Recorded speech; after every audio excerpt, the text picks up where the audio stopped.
आप सबों को यीशु सहाय।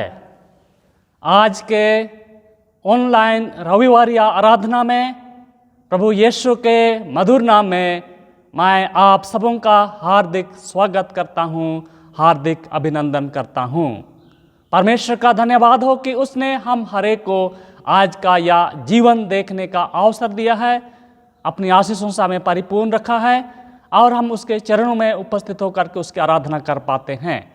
आज विशेष रूप से पवित्र आत्मा के अवतरण पर्व के पश्चात चौथा प्रभुवार है और आज के लिए जो हमारा मनन चिंतन का विषय है, सच्चाई और शुद्धता का स्रोत हृदय में है। सच्चाई और शुद्धता का स्रोत हृदय में है। आइए हम प्रार्थना करें। सर्वशक्तिमान ईश्वर पिता, पुत्र और पवित्र आत्मा के नाम में आमीन। अपने शरीरों को जीवित और पवित्र और परमेश्वर को भावता हुआ बलिदान करके चढ़ाओ, यही तुम्हारी आत्मिक सेवा है। हे सर्वशक्तिमान अनुग्रहकारी परमेश्वर, तूने हम हरेक पर करुणा की और यह नया जीवन और पवित्र दिन को देखने का अवसर दिया। रात्रि के हरेक पहर पर तूने हमें अपने दूतों के द्वारा संभाला। आज इस पवित्र दिन में हम तेरे चरणों में उपस्थित होते हैं।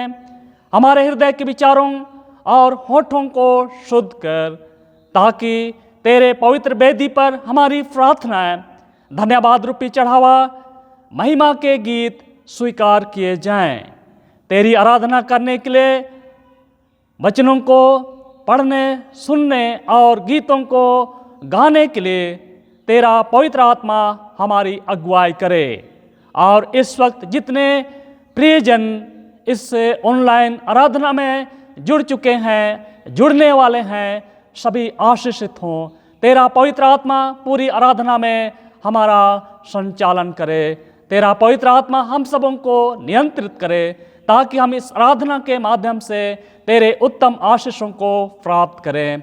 हमारे प्रभु यीशु ख्रिस्त के नाम से आमीन।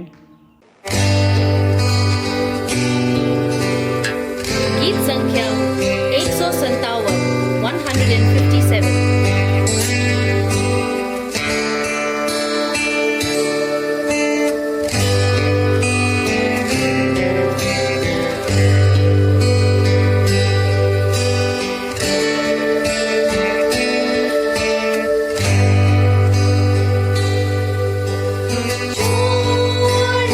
मुझे प्रिय यीशु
आइए अब हम सर्वशक्तिमान परमेश्वर के सामने दीनता से अपने पापों का अंगीकार करें। हम पाप अंगीकार की प्रार्थना को एक साथ करें। हे परम पवित्र और परम दयावान परमेश्वर, हम मानते हैं कि हमने मन, वचन और कर्म से तथा भलाई करने में अपनी असफलता के द्वारा तेरे विरुद्ध और एक दूसरे के विरुद्ध पाप किया है। इसलिए हम तुझसे प्रार्थना करते हैं कि तू हम पर दया कर और हमारे पापों को क्षमा कर। आमीन। सर्वशक्तिमान और दयावान परमेश्वर, आप सबके पापों को क्षमा करें और उनसे आपको छुटकारा दे। आप अपने जीवन सुधारने के लिए अनुग्रह दे और पवित्र आत्मा के सामर्थ से आप सबों को भरपूर करें। आमीन। हम प्रार्थना करें।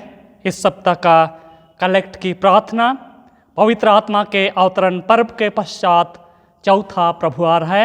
हम प्रार्थना करें। हे सर्वशक्तिमान परमेश्वर, केवल तू ही मानव हृदय की अनियंत्रित इच्छाओं को वश में कर सकता है। हम पर ऐसा अनुग्रह कर कि हम सब अशुद्ध विचारों और अपशब्दों को दूर कर सकें, ताकि जैसा तू पवित्र है वैसा हम पवित्र बने और जैसा तू सच्चा है वैसा हम सच्चे बने। हमारे प्रभु यीशु ख्रिस्त के द्वारा, जो तेरे और पवित्र आत्मा के साथ एक परमेश्वर अब और सदा जीता और राज्य करता है।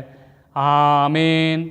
आज का पहला पाठ वचन जो यंत्री पाठ से लिया गया है, उत्पत्ति नामक पुस्तक 6वां अध्याय 5वां पद से 8वां पद तक। एवं ने देखा कि मनुष्यों की बुराई पृथ्वी पर बढ़ गई है और उनके मन के विचार में जो कुछ उत्पन्न होता है वह निरंतर बुरा ही होता है। और एवं पृथ्वी पर मनुष्यों को बनाने से पछताया और वह मन में अति खेदित हुआ। तब एवं ने कहा, मैं मनुष्यों को जिसकी मैंने सृष्टि की है पृथ्वी के ऊपर से मिटा दूंगा। क्या मनुष्य, क्या पशु, क्या रेंगने वाले जंतु, क्या आकाश के पक्षी, सबको मिटा दूंगा, क्योंकि मैं उनके बनाने से पछताता हूँ। परंतु यहोवा के अनुग्रह की दृष्टि नूह पर बनी रही। यह परमेश्वर का वचन है। परमेश्वर का धन्यवाद। आज का दूसरा पाठ वचन इफिसियों नामक पुस्तक 4 अध्याय उसका 17 से 25 पद तक। इसलिए मैं यह कहता हूँ और प्रभु में आग्रह करता हूँ कि जैसे अन्य जाति लोग अपने मन की अनाथ रीति पर चलते हैं, तुम अब से फिर ऐसे ना चलो, क्योंकि उनकी बुद्धि अंधेरी हो गई है और उस अज्ञानता के कारण जो उनमें है और उनके मन की कठोरता के कारण वो परमेश्वर के जीवन से अलग किए हुए हैं और वो सुन होकर लुचपन में लग गए हैं कि सब प्रकार के गंदे काम लालसा से क्या करें।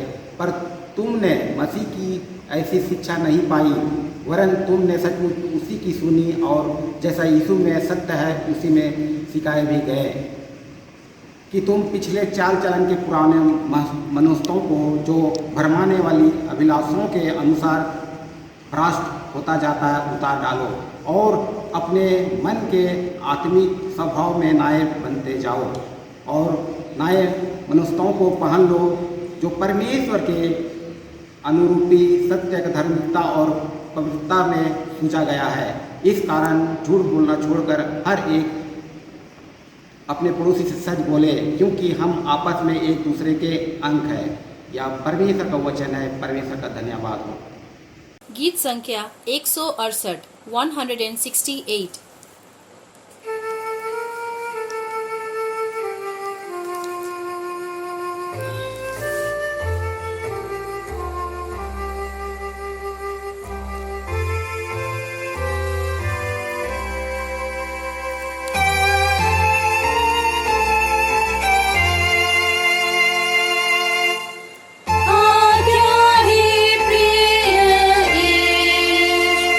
या तेरे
सुसमाचार, पवित्र मत्ती रचित सुसमाचार 5वें अध्याय में लिखा है और उसके 27वें पद से सुसमाचार आरंभ होता है।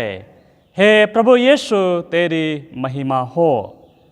पवित्र मत्ती रचित सुसमाचार 5वें अध्याय के 27 पद से 30वें पद और उसके 33 से 37 पद।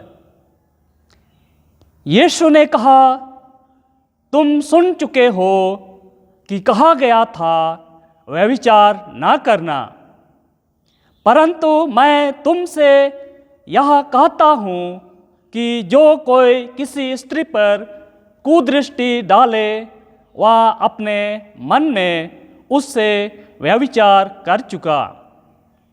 यदि तेरी दाहिनी आँख तुझे ठोकर खिलाए तो उससे निकाल कर फेंक दे, क्योंकि तेरे लिए यही भला है कि तेरे अंगों में से एक नष्ट हो जाए और तेरा सारा शरीर नरक में ना डाला जाए।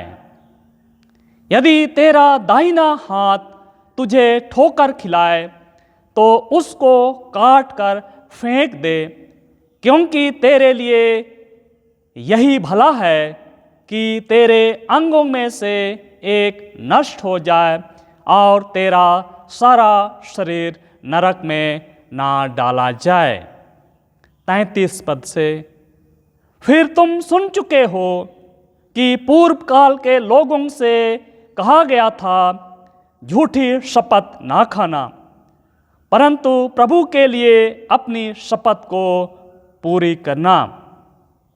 परंतु मैं तुमसे यह कहता हूँ कि कभी शपथ ना खाना, ना तो स्वर्ग की, क्योंकि वह परमेश्वर का सिंहासन है, ना धरती की, क्योंकि वह उसके पाँव की चौकी है, ना यरूशलेम की, क्योंकि वह महाराजा का नगर है।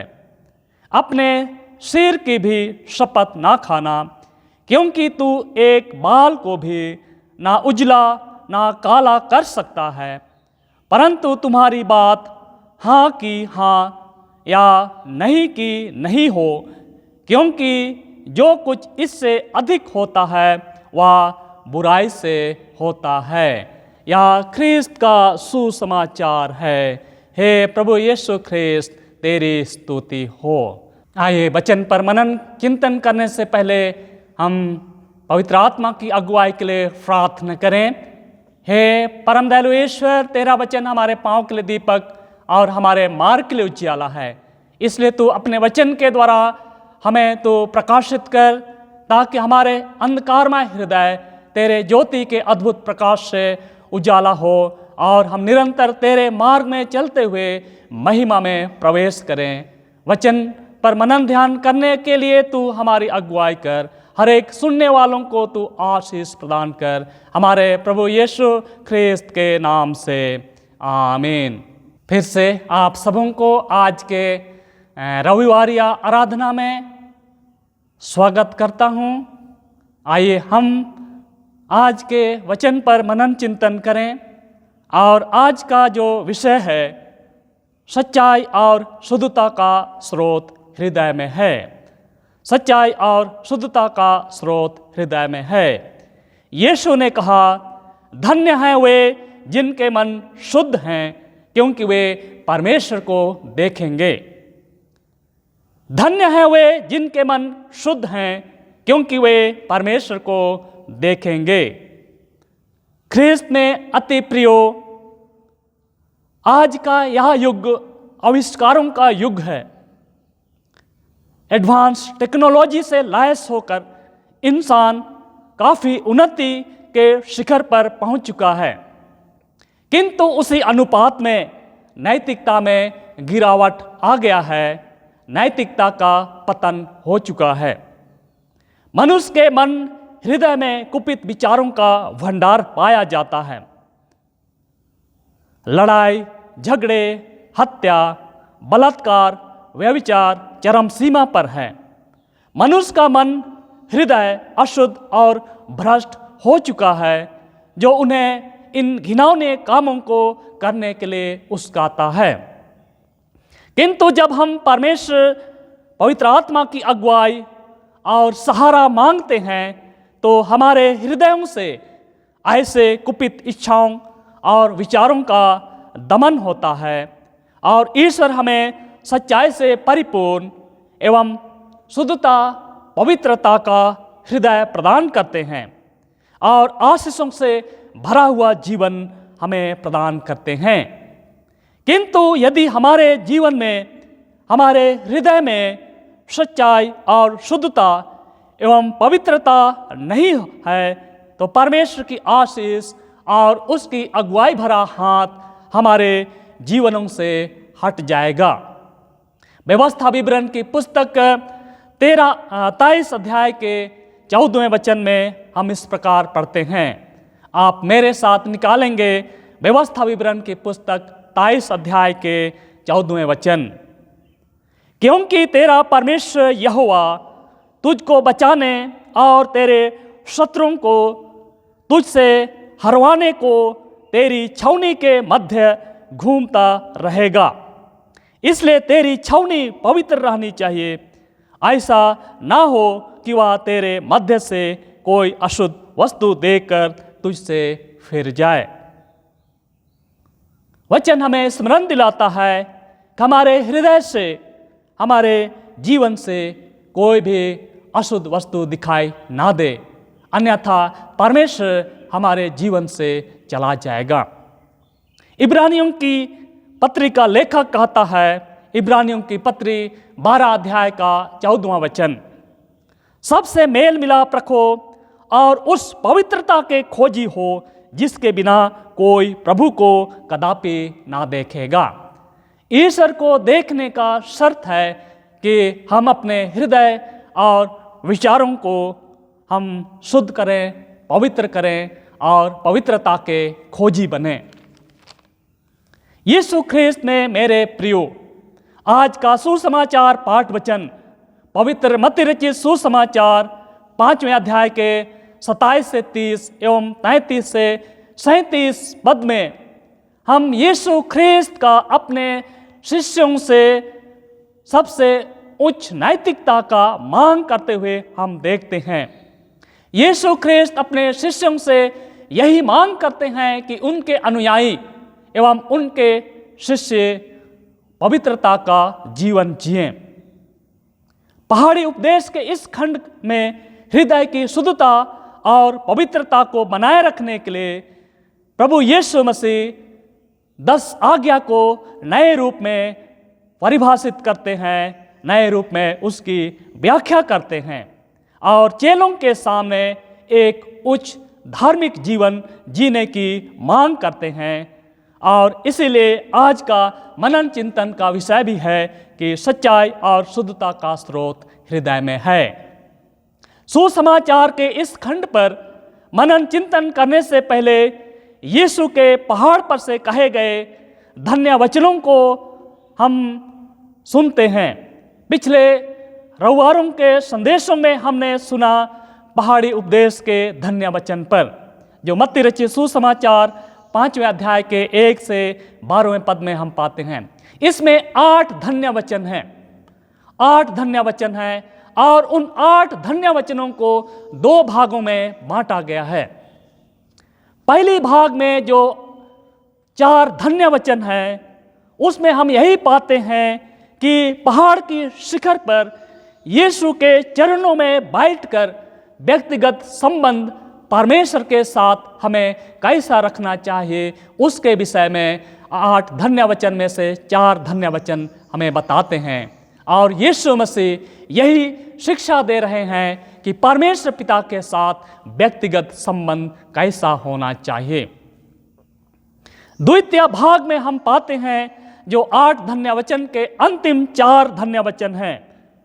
पहाड़ के नीचे जो भीड़ है, पर्वत के नीचे जो भीड़ है, समस्या से ग्रसित है, चिंताओं के बोझ से दबे हुए हैं, उनके साथ, सह मनुष्यों के साथ हमारा व्यक्तिगत संबंध कैसा होना चाहिए, उसके विषय में यीशु मसीह पहाड़ी उपदेश में, उस धन्य वचन में अपने शिष्यों को बता रहे हैं, सिखा रहे हैं। और इसलिए हम यहाँ पर पाते हैं कि प्रभु यीशु मसीह आज के पहाड़ी उपदेश में उस प्रेम संबंध को मनुष्यों के जीवन के साथ कार्य रूप में, व्यवहारिक रूप में कैसे अमल में लाना चाहिए, उसके विषय में बता रहे हैं। और इसलिए 10 आज्ञा के दूसरे भाग की व्याख्या करते हुए यीशु मसीह ने कहा कि हत्या ना करना। मत्ती रचित सुसमाचार 5वें अध्याय के 21वां वचन, व्यभिचार ना करना। मत्ती रचित सुसमाचार 5 अध्याय के 27 पद में, झूठी शपथ ना खाना। मत्ती रचित सुसमाचार 5 अध्याय के 23वें वचन में। यीशु ख्रिस्त का अपने चेलों को स्पष्ट चेतावनी है, क्योंकि उन्हें स्वर्ग के राज्य के लिए चुन लिया गया है। इसलिए उनके जीवन में किसी प्रकार का कोई बुराई नहीं होना चाहिए। हृदय में शुद्धता और सच्चाई का भंडार होना चाहिए। यीशु ने एक उच्च कोटि के जीवन जीने की मांग रख दी। मत्ती रचित सुसमाचार 5वें अध्याय के 20वें वचन में हम इस प्रकार पाते हैं, यीशु ने अपने शिष्यों के सामने एक उच्च कोटि का जीवन जीने की शर्त रख दी। क्योंकि मैं तुमसे कहता हूं कि यदि तुम्हारी धार्मिकता शास्त्रियों और फरीसियों की धार्मिकता से बढ़कर ना हो तो तुम स्वर्ग के राज्य में कभी प्रवेश करने ना पाओगे। यीशु ने चेलों के सामने स्वर्ग के राज्य में प्रवेश करने के लिए जो शर्त रखी है वह है उस समय के यहूदी धार्मिक अगुओं के दिखावटी धार्मिकता से बढ़कर शुद्धता और पवित्रता का जीवन जीने की मांग कर दी। और इसलिए प्रभु यीशु मसीह ने धन्य वचन में कहा था कि धन्य है वे जिनके मन शुद्ध हैं, क्योंकि वे परमेश्वर को देखेंगे। धन्य वे हैं जिनके मन शुद्ध हैं, क्योंकि वे परमेश्वर को देखेंगे। मत्ती रचित सुसमाचार 5 अध्याय के 8वें वचन। यहूदियों को सच्चाई और शुद्धता और पवित्रता का जीवन जीने के लिए मूसा के द्वारा व्यवस्था दी गई, ताकि वे ईश्वरीय प्रकाशन और अगुवाई पाकर पवित्र जीवन बिताएं। किंतु मूसा की आज्ञा होने के बावजूद भी वे हत्या कर रहे थे, व्यभिचार कर रहे थे, झूठी शपथ खा रहे थे। यहूदी धार्मिक अगुओं का जीवन भ्रष्ट हो चुका था। व्यभिचार रूपी अशुद्धता से बचने के लिए ही यीशु ने अपने चेलों को यह चेतावनी दिया। मत्ती रचित सुसमाचार 5वें अध्याय के 27 से 28वें वचन में हमने सुना, यीशु ख्रिस्त ने चेलों से कहा, तुम सुन चुके हो कि कहा गया था कि व्यभिचार ना करना, परंतु मैं तुमसे यह कहता हूं कि जो कोई किसी स्त्री पर कुदृष्टि डाले वह अपने मन में उससे व्यभिचार कर चुका। प्रभु यीशु मसीह 10 आज्ञा में से जो व्यभिचार ना करने की आज्ञा दी गई थी उसी को अपने चेलों के सामने नए रूप में परिभाषित करते हुए रख रहे हैं। और यीशु मसीह का ये कथन है कि यदि किसी स्त्री पर कुदृष्टि करके हम देखते हैं तो उसके साथ व्यभिचार की जाती है।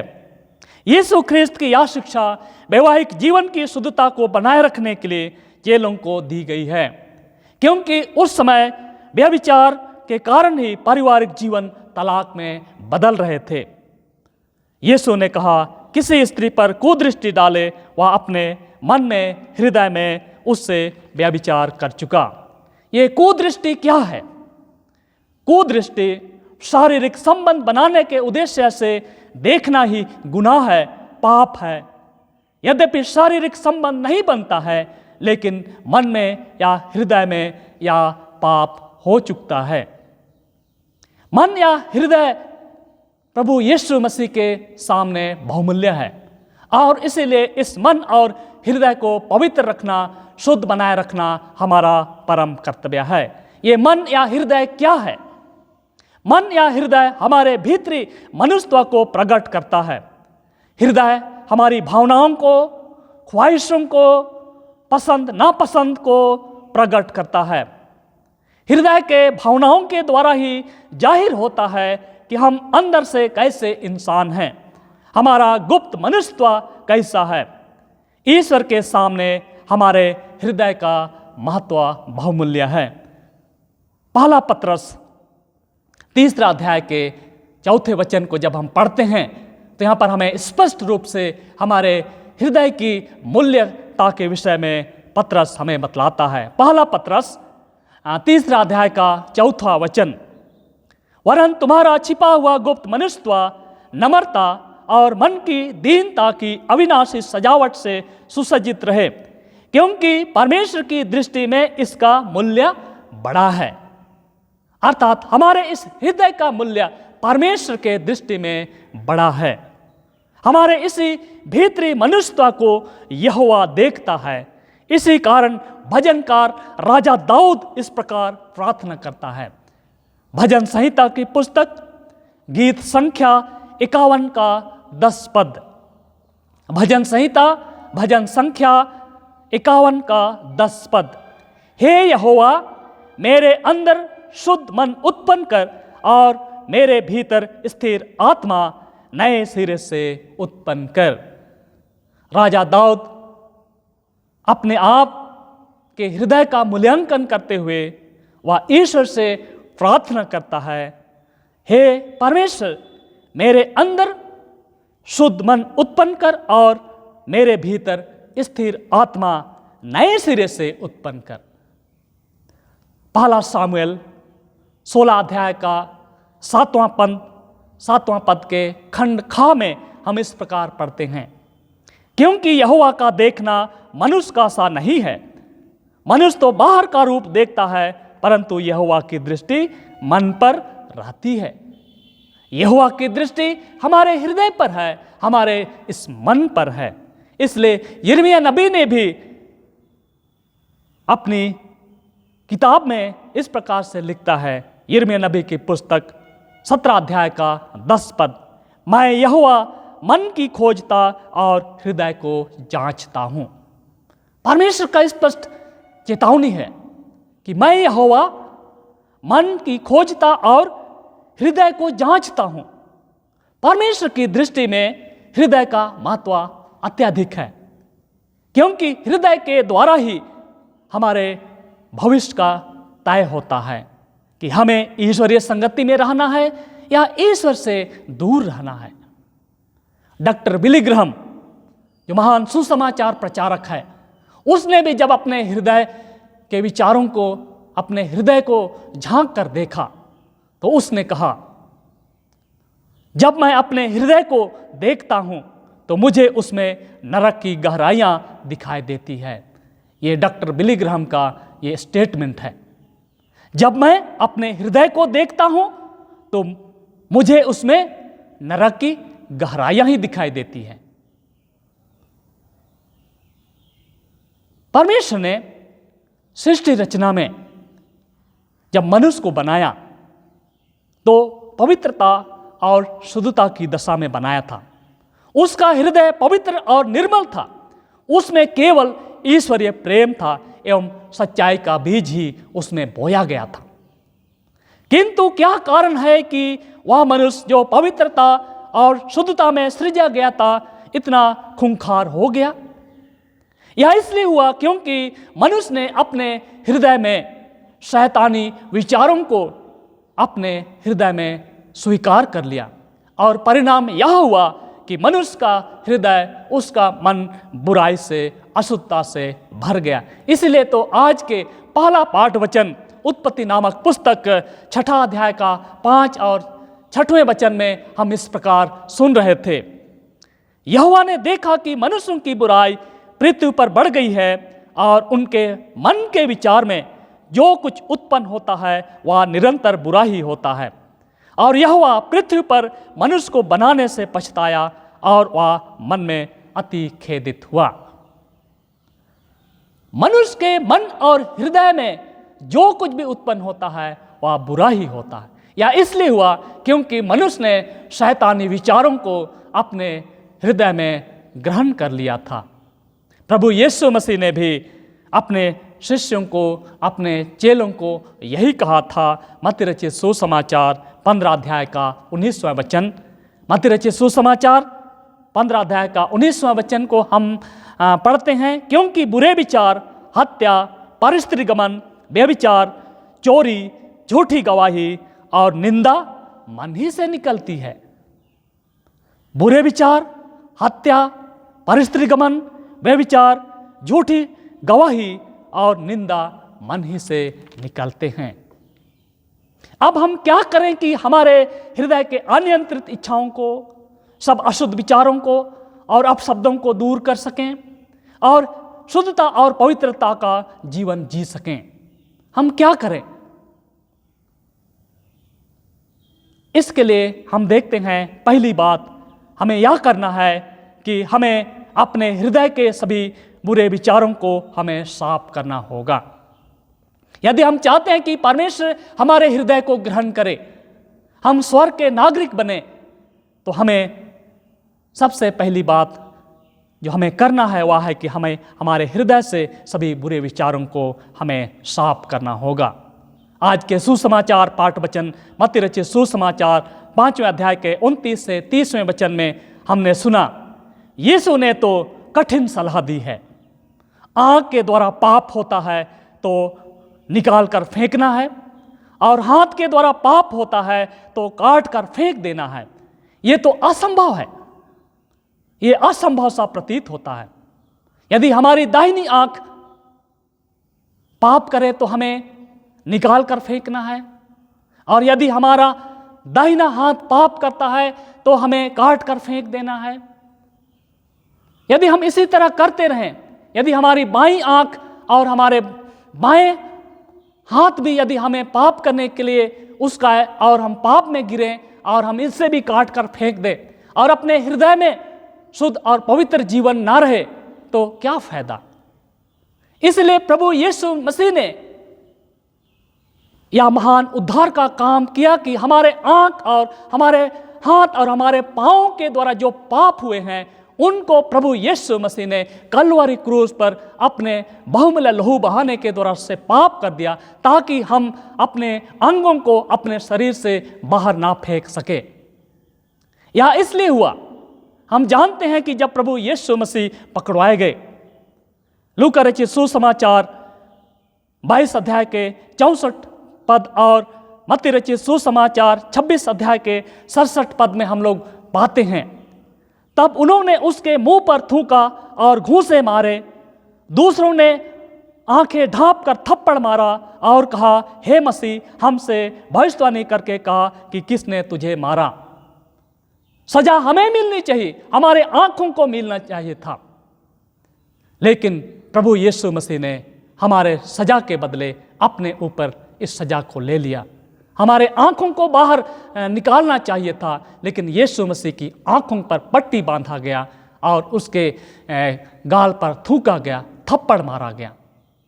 हमारे हाथ और पांव के साथ भी इसी प्रकार का प्रभु यीशु मसीह ने बचाने के लिए किया, अर्थात यीशु मसीह ने स्वयं अपने हाथों में और अपने पाँव में बड़ी बड़ी कीलें ठोके जाने की अनुमति दे करके हमारे शरीर से जो हाथ और पाँव काट कर बाहर फेंकनी चाहिए थे, प्रभु ने उससे माफ़ कर दिया और स्वयं अपने ऊपर हमारे गुनाहों को ले लिया और अपना बहुमूल्य लहू बहाया ताकि हमें माफ़ी मिले। प्रभु का धन्यवाद हो कि प्रभु ने हमें यह बहुमूल्य उपहार दिया, हमारे पापों को क्षमा किया। अब हमें अपने आँखों को निकालने की ज़रूरत नहीं है, हमें अपने हाथों को, हमें अपने पाँवों को शरीर से काट कर फेंकने की ज़रूरत नहीं है, लेकिन जो पाप क्षमा हमें मिली है उस पाप क्षमामय जीवन को, शुद्धता और पवित्रता का जीवन को हमें बरकरार बनाए रखनी चाहिए। इसलिए आज के दूसरा पाठ वचन जो इफिसियों की पत्री 4 अध्याय के 22वें वचन में हम सुन रहे थे कि तुम पिछले चाल चलन के पुराने मनुष्यत्व को जो भरमाने वाली अभिलाषाओं के अनुसार भ्रष्ट होता जाता है उतार डालो।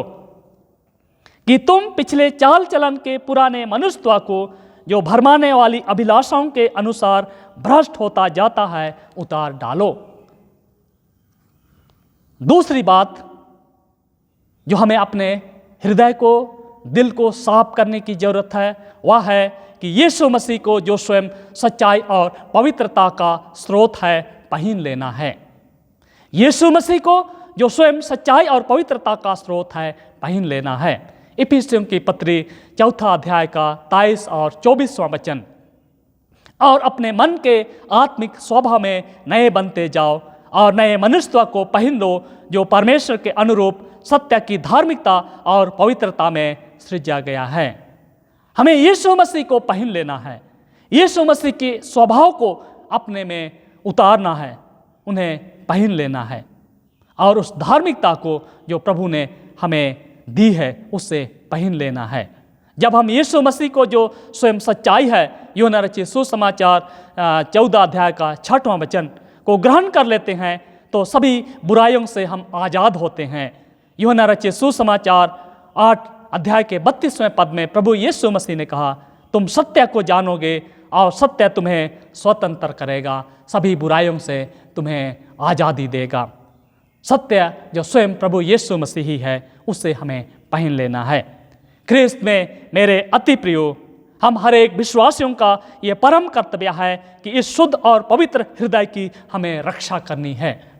नीति वचन का लेखक नीति वचन की पुस्तक 4 अध्याय का 23वां वचन में हम पाते हैं, सबसे अधिक अपने मन की रक्षा कर क्योंकि जीवन का मूल स्रोत वही है। नीति वचन का लेखक हमें सलाह देता है कि हमें इस हृदय को जो प्रभु यीशु मसीह ने धो दिया है, पवित्र किया है और स्वर्ग राज्य के योग्य बनाया है, इस हृदय की, इस मन की रक्षा करना है। और इसलिए कहता है सबसे अधिक अपने मन की, हृदय की रक्षा कर क्योंकि जीवन का मूल स्रोत यही है। प्रभु में मेरे अति प्रियो, शैतान काफी चालाक और चतुर है एवं बुद्धिमान है, क्योंकि यदि हम इस शुद्ध और पवित्र किए हुए हृदय की रक्षा नहीं करते हैं तो अपना जंगली बीज हमारे हृदय रूपी भूमि पर वह बो देगा। मत्ती रचित सुसमाचार 13 अध्याय का 25वां वचन, मत्ती रचित सुसमाचार 13 अध्याय का 25वां वचन, पर जब लोग सो रहे थे तो शत्रु आकर गेहूं के बीज, जंगली बीज बोकर चला गया। पर जब लोग सो रहे थे तो उसका शत्रु आकर गेहूं के बीज, जंगली बीज बोकर चला गया। लोग सो रहे थे, अपने हृदय की रक्षा नहीं कर रहे थे। ऐसे समय में शत्रु आया, दुष्ट बैरी आया और मनुष्य का हृदय जो शुद्ध और पवित्र था उसमें जंगली बीज बो करके चला गया। इसलिए हमें अपने हृदय की रक्षा करना है। राजा दाऊद निरंतर अपनी प्रार्थना में इस प्रकार प्रार्थना करता है, जो हमें भी निरंतर प्रार्थना करने की आवश्यकता है। भजन संहिता 139 गीत उसके 23 एवं 24 पद। भजन संहिता 139, 23 और 24। हे परमेश्वर, मुझे जांच कर जान ले, मुझे परख कर मेरी चिंताओं को जान ले और देख कि मुझ में कोई बुरी चाल है कि नहीं, और अनंत के मार्ग में मेरी अगुवाई कर। प्रभु में मेरे अति प्रियो, प्रभु यीशु मसीह का पहाड़ी उपदेश जो पर्वत की शिखर पर आज प्रभु यीशु मसीह अपने चेलों को सिखा रहे हैं, वह यही है कि शुद्ध और पवित्र हृदय होकर के पहाड़ के नीचे जो भीड़ है उसमें जब तुम सेवकाई के लिए जाओगे तो दीन और नम्र बन करके शुद्ध और पवित्र जीवन जी करके सेवकाई करो, तभी तुम मेरे चेले बनोगे। और जब इस सेवकाई के क्षेत्र में तुम जाओगे तो शास्त्रियों और फरीसियों से बढ़ करके धार्मिक जीवन, शुद्धता और पवित्रता का जीवन जीना होगा, तभी तुम मेरे राज्य के योग्य होगे। हम हर एक से प्रभु यही मांग करते हैं कि हम अपने हृदय को जिसको प्रभु यीशु मसीह ने शुद्ध और पवित्र किया है उसकी रक्षा करें, ताकि हम भी अंत में उस स्वर्गीय महिमा में प्रवेश कर सकें। परमेश्वर इस वचन के द्वारा हम हर एक को बहुतायत की आशीष दे। हम प्रार्थना करें। हे प्रभु परमेश्वर, हम तेरा धन्यवाद करते हैं कि तूने अपने पुत्र यीशु मसीह के द्वारा हमारे गुनाहों को, पाप को तूने क्षमा कर दिया और हमें शुद्ध और पवित्र जीवन दिया, ताकि हम तेरी पवित्र उपस्थिति में निरंतर बने रहें और अंत में तेरे स्वर्गीय महिमा में प्रवेश कर सकें। हमारे गुनाह अपराधों को तो क्षमा कर दे और अपने वचन के द्वारा हमें जीवन में आगे बढ़ने की शक्ति सामर्थ्य प्रदान कर। हमारे प्रभु यीशु ख्रिस्त के पवित्र नाम में आमीन। आइए अब हम अपने विश्वास का अंगीकार करें और इस समय हम लोग प्रेरितों का विश्वास वचन एक साथ अंगीकार करेंगे। प्रेरितों का विश्वास वचन। मैं सर्वशक्तिमान पिता, स्वर्ग और पृथ्वी के सृष्टिकर्ता परमेश्वर पर विश्वास करता हूँ। मैं उसके इकलौते पुत्र हमारे प्रभु यीशु ख्रिस्त पर विश्वास करता हूँ। वह पवित्र आत्मा के सामर्थ से गर्भ में आया और कुंवारी मरियम से जन्मा। उसने पोंतुस पिलातुस के शासन में दुख भोगा। वह क्रूस पर चढ़ाया गया, मरा और गाड़ा गया और मृतकों के लोक में उतरा। तीसरे दिन वह जी उठा। वह स्वर्ग पर चढ़ गया और पिता की दाहिनी ओर विराजमान है। वह जीवितों को मृतकों का न्याय करने को फिर आएगा। मैं पवित्र आत्मा पर, पवित्र सर्वलौकिक कलीसिया पर, संतों की संगति, पापों की क्षमा, देह के पुनरुत्थान और अनंत जीवन पर विश्वास करता हूँ। आमीन। गीत संख्या 125 125।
आइए आज के इस रविवारी आराधना में विभिन्न प्रकार की भेंट अर्पण की गई है।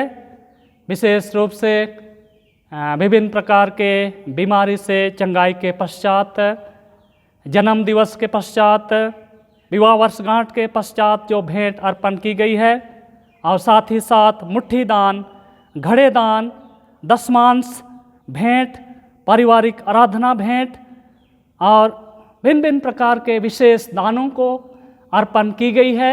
हम प्रार्थना करें कि ईश्वर की आशीष हमारे इन भेंटों पर, इन दानों पर बनी रहे। हे प्रभु परमेश्वर स्वर्गिक राजा, हम तेरा धन्यवाद करते हैं कि तूने हम हरेक को अपने स्वरूप और अपने प्रतिरूप में बनाया है, और इस संसार में हमारे शारीरिक जीवन के जीविका उपार्जन के रूप में तूने आशीषों को प्रबंध कर रखा है। हमारे कामों पर तेरी आशीष हुई है, हमारे हाथों के कार्यों पर तू ही ने आशीष प्रदान की, और धन संपत्ति रुपये पैसे तूने हमें दिए हैं। तेरे दिए हुए आशीष और अनुग्रह में से इस समय हम इन विभिन्न भेंटों को तेरे पवित्र चरणों में अर्पित कर पाते हैं। हे पिता परमेश्वर, हमारी प्रार्थना है इन दानों पर तेरी आशीष हो, शुद्ध और पवित्र कर, ताकि ये आदान तेरे नाम की महिमा और तेरे पवित्र कलीसिया के काम में आने पाएँ, हमारे प्रभु यीशु ख्रिस्त के नाम से, आमीन। आइए हम लोग प्रार्थना करेंगे। आज विशेष रूप से सभी मसीही परिवारों के लिए हम प्रार्थना करें। विशेषकर हमारे इस जमशेदपुर पास्त्रैत के अंतर्गत जितने मसीही परिवार पाए जाते हैं, उन परिवारों के लिए हम प्रार्थना करें। चाहे हमारे प्रियजन सुदूर गांवों में हैं या शहरों में निवास करते हैं, भिन्न भिन्न स्थानों में नौकरी करते हैं, परमेश्वर सबों को सुरक्षित रखे। हम प्रार्थना करें विशेषकर आज जो लोग अपने जन्म वर्षगांठ को मना रहे हैं, वैवाहिक वर्षगांठ को मना पा रहे हैं, उनके जीवन के लिए भी हम परमेश्वर को धन्यवाद दें। प्रार्थना करें जितने हमारे परिवार में बुजुर्ग माता पिता हैं, बीमार लोग हैं, ईश्वर उन सबों को छुटकारा और चंगाई प्रदान करे। आइए हम प्रार्थना करें। हे सर्वशक्तिमान अनुग्रहकारी पिता परमेश्वर, तो अति करुणामय परमेश्वर है, अति दयालु ईश्वर है, अद्भुत प्रबंध उपाय करने वाला हमारा प्रेमी पिता है।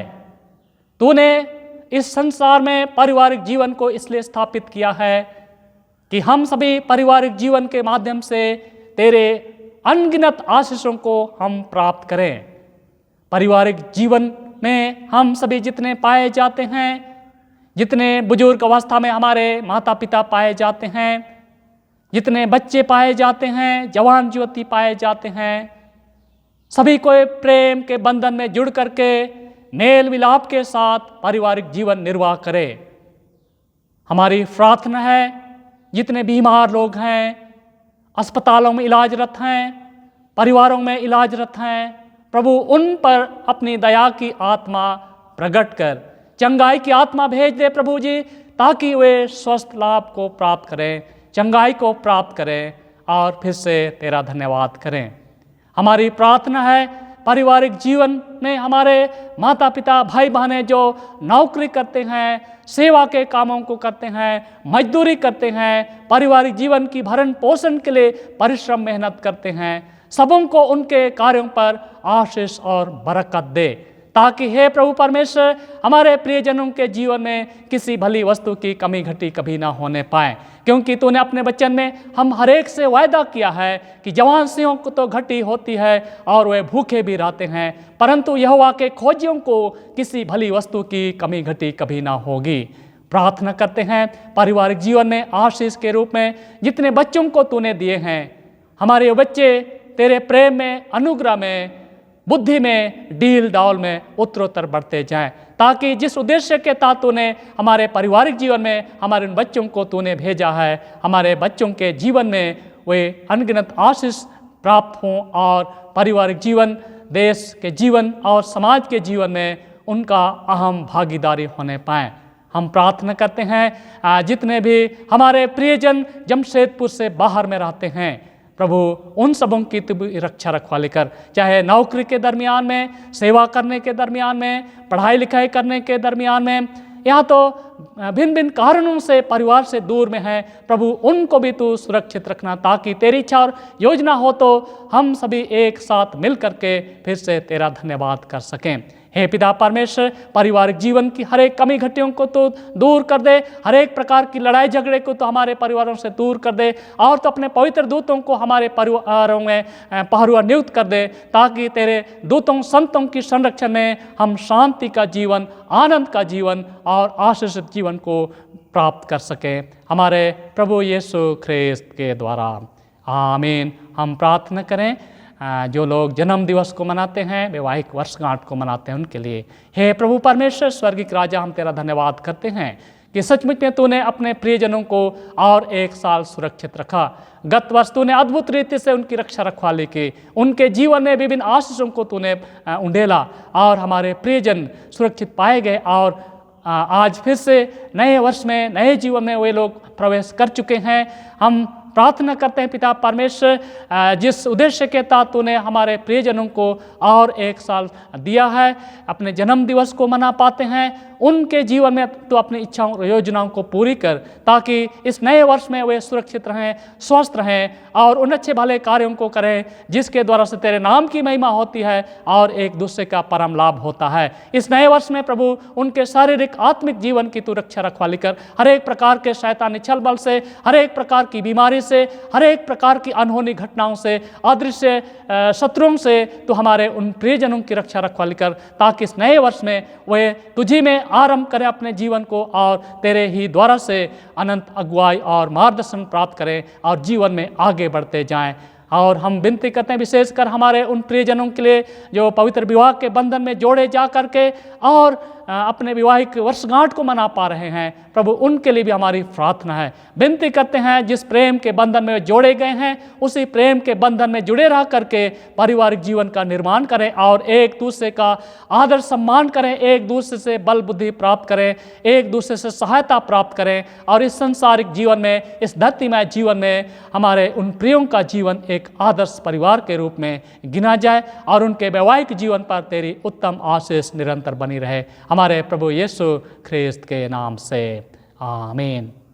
आइए इस समय हम अपने देश के लिए प्रार्थना करें, अपने झारखंड राज्य के लिए प्रार्थना करें, और विशेष करके जबकि इस वक्त कोरोना वायरस महामारी के रूप में पूरे विश्व को, पूरे झारखंड राज्य को, पूरे क्षेत्र को अपने अधिकार में ले रहा है, हम प्रार्थना करें कि परमेश्वर इस महामारी से हमारे देश को, हमारे राज्य को, हमारे क्षेत्रों को जल्द से जल्द छुटकारा प्रदान करे और हम सुरक्षित पाए जाएं।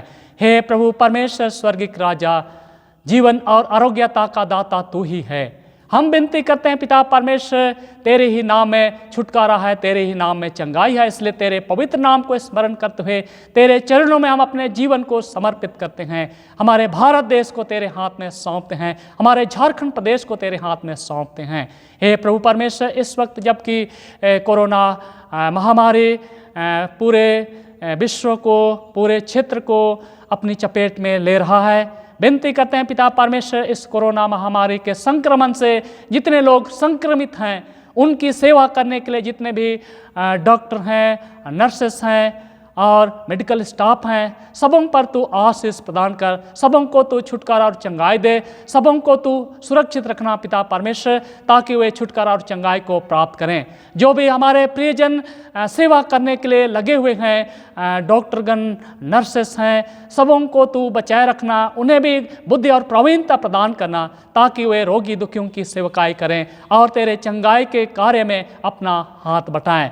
हम प्रार्थना करते हैं पिता परमेश्वर, विशेष रूप से हमारे प्रशासन के लिए, प्रशासनिक अधिकारियों के लिए, जो इस महामारी के समय में पूरे तन मन धन से अपने आप को समर्पित कर लिए हैं, प्रभु उन सबों की तू भी रक्षा रखवाली कर, पूरे पुलिस प्रशासन को, स्वास्थ्य कर्मियों को, सभी सफाई कर्मियों पर तेरा अनुग्रह रहे, ताकि वे लोग भी सुरक्षित सुस्वस्थ रहें। हे पिता परमेश्वर, हमारी प्रार्थना है विशेष रूप से हमारे जितने भी अस्पताल हैं, उन अस्पतालों में भिन्न भिन्न प्रकार के रोगियों की सेवकाएँ दी जाती है, उनकी सेवा सुधि ली जाती है। उन सभी अस्पतालों पर भी तेरा ही नियंत्रण हो, ताकि हे पिता परमेश्वर हमारे देश से, हमारे राज्य से, हमारे क्षेत्रों से कोरोना महामारी बीमारी जल्द से जल्द समाप्त हो जाए और हम सभी भले चंगे रह करके अपने शारीरिक जीवन के कार्यों को हम फिर से कर सकें, हमारे प्रभु यीशु ख्रिस्त के नाम से, आमीन। आइए अब जिस प्रकार हमारे उद्धारकर्ता यीशु ख्रिस्त ने सिखाया है, हम प्रभु की प्रार्थना को एक साथ प्रार्थना करें। हे हमारे पिता, तू जो स्वर्ग में है, तेरा नाम पवित्र माना जाए, तेरा राज्य आए, तेरी इच्छा जैसे स्वर्ग में पूर्ण होती है वैसे पृथ्वी पर भी हो। हमारी दिन भर की रोटी आज हमें दे, हमारे अपराधों को क्षमा कर जैसे हमने अपने अपराधियों को क्षमा किया है। हमें परीक्षा में न डाल, परंतु बुराई से बचा, क्योंकि राज, प्रक्रम, महिमा अब और सर्वदा तेरी ही हैं, आमीन। आइए हम समापन प्रार्थना करें। हे प्रभु परमेश्वर स्वर्गिक राजा, हम तेरा धन्यवाद करते हैं कि तू हम अपने बच्चों को अपनी स्वर्गीय सुरक्षा में रखा और हम तेरी आराधना स्तुति आत्मा और सच्चाई से कर पाए हैं।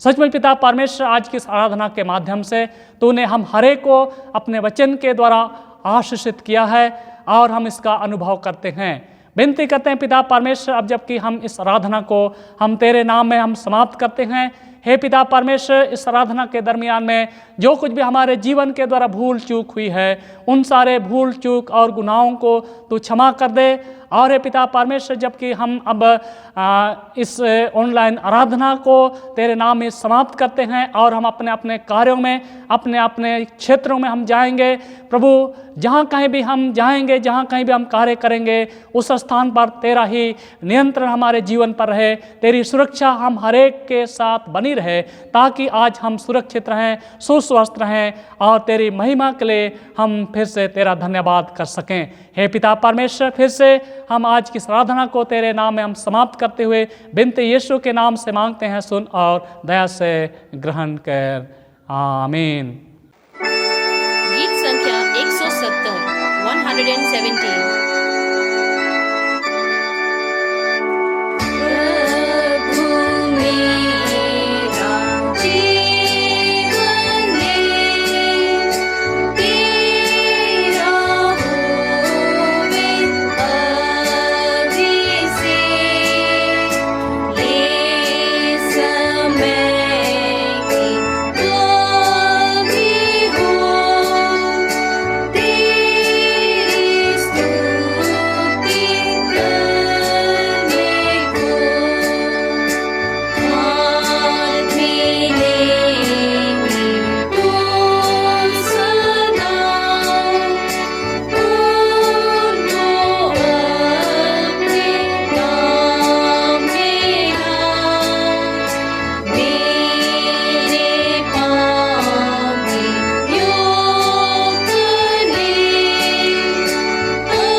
अब दीन मन से परमेश्वर की आशीष ग्रहण कीजिए। परमेश्वर की शांति जो सारे समय से परे है, परमेश्वर के उसके पुत्र हमारे प्रभु यीशु ख्रिस्त के ज्ञान और प्रेम में आपके हृदय विचारों को सुरक्षित रखे। और सर्वशक्तिमान परमेश्वर पिता, पुत्र और पवित्र आत्मा की आशीष आप पर हो और आपके साथ सर्वदा रहे। आमीन, आमीन, आमीन।